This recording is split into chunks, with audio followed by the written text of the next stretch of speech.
इस वक्त की बड़ी खबर आ रही है। आप देखिए, लगातार बीजेपी की पहली सूची के बाद में सांचौर के अंदर जबरदस्त तरीके से बवाल हो रखा था, बगावत हो रखी थी। आप देखिए, जीवाराम चौधरी जो कि पूर्व विधायक है, दानाराम चौधरी है, उन्होंने 2 दिन पहले ही बड़ा शक्ति प्रदर्शन किया था और देवजी भाई पटेल जो कि वर्तमान के अंदर बीजेपी ने उन्हें सांचौर का प्रत्याशी बनाया है, 3 बार के सांसद है और उनके खिलाफ भी जबरदस्त तरीके से नारेबाजी हो रही थी। तो इसी बीच तमाम तरीके से कोशिश की जा रही थी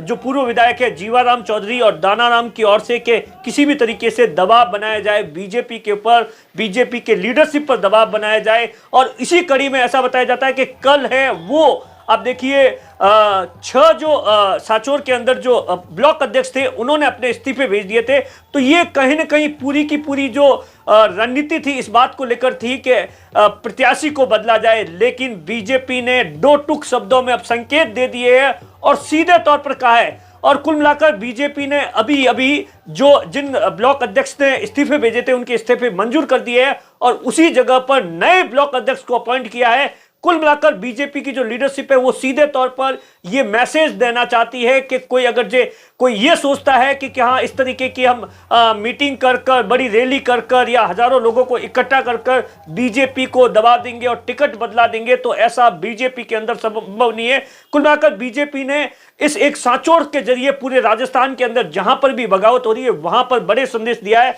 ये मेरे हाथ के अंदर वो लेटर है जो कि बीजेपी के प्रदेश अध्यक्ष की ओर से निर्देश पर जो जालोर के जिला अध्यक्ष है उन्होंने जारी किया है। और ऐसा बताया जाता है कि 6 नए ब्लॉक मंडल अध्यक्ष है उन्हें अपॉइंट कर दिया गया है। ये देखिए, ये बड़ी खबर है और इसी के मार्फत आप देखिए बीजेपी है लगातार इस मंडल अध्यक्ष के अपॉइंट करने के बाद में 2-3 चीजें हैं जो कि राजनीति के अंदर मुझे लगता है कि बड़ी क्लियर होगी कि बीजेपी है सांचौर के अंदर अपना प्रत्याशी है वो किसी भी सूरत के अंदर नहीं बदलने वाली। और दूसरी तरफ आप देखिए जीवाराम चौधरी जो कि पूर्व विधायक है, दानाराम है, वो लगातार पिछले 2 दिनों से अपने सांचौर विधानसभा के अलग अलग हिस्सों के अंदर जाकर देव दर्शन यात्रा सामाजिक कार्यक्रम के अंदर शिरकत कर रहे हैं। ऐसे में आप देखिए एक बार फिर से क्या 2018 की जो पिक्चर्स थी वही सांचौर में फिर से नजर आएगी। 2018 के अंदर क्या कुछ हुआ था ये मैं आपको बताऊंगा तो आपको काफी पिक्चर्स है वो क्लियर हो जाएगी। तो देखिए, दानाराम चौधरी जिसे बीजेपी ने 2018 के अंदर प्रत्याशी बनाया था और जीवाराम चौधरी है उन्हें टिकट नहीं मिला था, तो जीवाराम है चौधरी है वो निर्दलीय चुनाव लड़ लेते हैं और वहां पर आप देखिए दानाराम चौधरी और जीवाराम चौधरी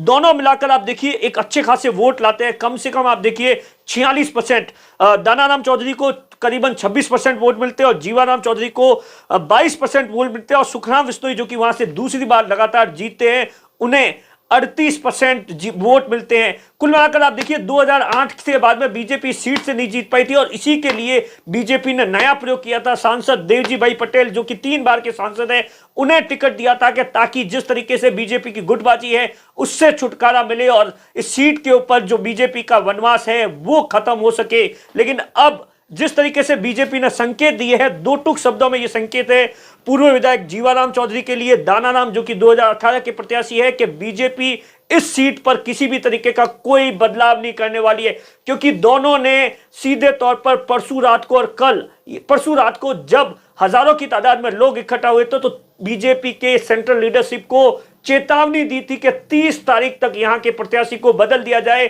हम दोनों में से किसी को टिकट दे दी जाए या हम दोनों के कहने पर किसी को टिकट दी जाए। लेकिन अब बीजेपी ने संकेत साफ कर दिए हैं कि सांचौर के अंदर किसी भी तरीके का बदलाव है वो संभव नहीं है। कैमरे के पीछे अशोक है, मैं आपका साथी दिनेश।